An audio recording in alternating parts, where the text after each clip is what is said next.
পশ্চিমবঙ্গে নারী নিখোঁজ এবং পাচার একটি নীরব মহামারী। গত 10 বছরে রাজ্য থেকে নিখোঁজ হয়েছে প্রায় 43,000-এরও বেশি মহিলা। হিসেব বলছে প্রতি ঘন্টায় প্রায় 5 জন নারী অদৃশ্য হয়ে যাচ্ছেন পরিবার, সমাজ ও প্রশাসনের চোখের সামনে। সীমান্ত ঘেঁষা উত্তর ও দক্ষিণ 24 পরগনা, নদিয়া, মালদা, মুর্শিদাবাদ এই অঞ্চলগুলোতে পরিস্থিতি সবচেয়ে ভয়াবহ, যেখানে দালাল চক্র বহুদিন ধরে সক্রিয়। কাজের প্রতিশ্রুতি, বিএলও, ব্যাঙ্গালোর, মুম্বাই, দিল্লির চাকরির স্বপ্ন দেখিয়ে তরুণীদের টেনে নেওয়া হয় কুখ্যাত অন্ধকার জগতের দিকে। হয়ে ওঠেন মানব পাচারের শিকার। শহরাঞ্চলেও পরিস্থিতি নিরাপদ নয়। প্রেম, পারিবারিক অশান্তি, আর্থিক চাপ, হতাশার সুযোগ নিয়ে অপরাধ চক্র সহজেই ফাঁদ পেতে বসে।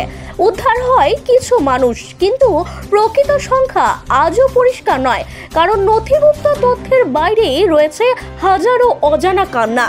এই বাস্তব প্রেক্ষাপটেই তৈরি হচ্ছে শর্ট ফিল্ম আড্ডা, নারী পাচারের বিরুদ্ধে মানবিক প্রতিবাদ ও সচেতনতার এক উদ্যোগ।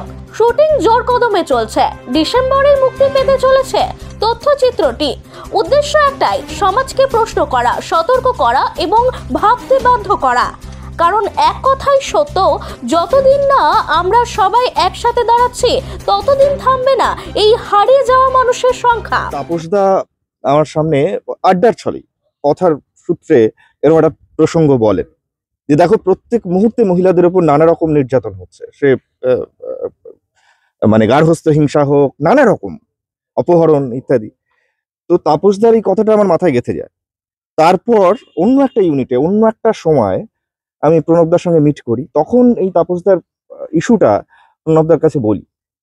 আমার এখানে ভূমিকা হচ্ছে জাস্ট তাপসদা এবং প্রণবদার মধ্যে যোগসূত্র করে দেওয়া। আমরা তো বহু বছর ধরে বিভিন্ন ধরনের শিল্পকে হাতিয়ার করে সমাজের সংস্কারমূলক অনেক কাজের চেষ্টা করেছি। আপনারা জানেন, আমরা সেই যুদ্ধের বিরুদ্ধে আমাদের একটা মানবিক সিরিজ এখনো চলে, নো ওয়ার। আপনারা জানেন, আমরা কৃষক আন্দোলনের জন্য ফার্মিং উইথ ফার্মার্স করেছি। ফলে এটা আমাদের দায়িত্বের ভেতরে পড়ে যে আজকে সারা ভারতবর্ষে যে আমাদের এমনই একটা রিপোর্ট, যেটা পশ্চিমবঙ্গ সরকার থেকে কেন্দ্রের কাছে গেছে এবং কেন্দ্র সিলমোহর দিয়েছে, যে সেখানে প্রতি ঘন্টায় 5 জন করে মহিলা পশ্চিমবঙ্গ থেকে হারিয়ে যাচ্ছে। এখন প্রশাসন কাজ করছে, যার জন্য এই রিপোর্ট আসছে, উদ্ধার হচ্ছে। কিন্তু এটা তো বন্ধ করতে হবে। রাজা রামমোহন রায়ের এটা বাংলা, এটা রবীন্দ্রনাথের বাংলা, এটাকে তো বন্ধ করতে, বিদ্যাসাগরের বাংলা এটা। এখন এর জন্য একটা প্রয়োজন, সেটা প্রশাসন, সরকার তার কাজ করবে, কিন্তু তার থেকে বড় কথা, প্রশাসন সরকার করে তো মানুষ।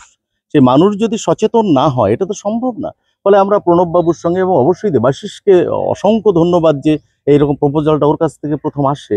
আমরা শান্তিনিকেতনে রবীন্দ্রনাথের মাটি ছুঁয়ে এই বার্তা সবাইকে দিতে চাই যে এই ছবিতে একটা দ্বন্দ্ব আছে।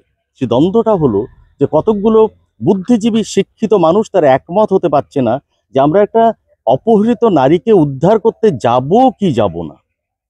এবং শেষমেশ জয় হয় সেই রাজা রামমোহনের, সেই বিদ্যাসাগরের, সেই রবীন্দ্রনাথের। তারা তাকে উদ্ধার করে। তার মানে কি, রাজা রামমোহন, বিদ্যাসাগর, রবীন্দ্রনাথ এরা বাঙালির হৃদয়, এরা মানুষের হৃদয়, এরা আমাদের বিবেক।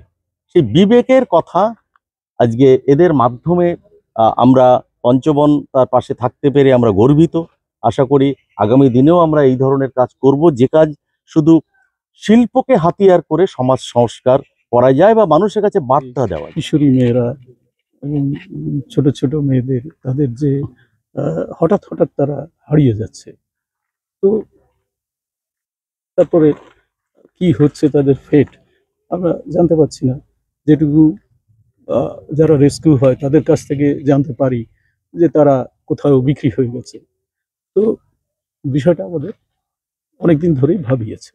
তো আমরা সেই বিষয়ের উপরে একটা শর্ট ফিল্ম করবার কথা ভেবেছি।